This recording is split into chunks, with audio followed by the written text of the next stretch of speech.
बाबा नहीं, बाबा जी वो।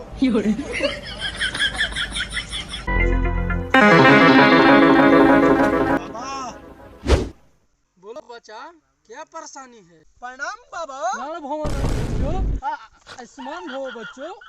कैसा बाबा के पास लाया है ये? हाँ बच्चों, बुरा मत मानो, शाम का जीव है, लपटा गया। बोलो क्या समस्या है? बाबा इसके पत्नी के साथ रिश्ता तोड़ना है, इसलिए हम आपके पास आए हैं। ये तो हमारा चुटकियों का काम है।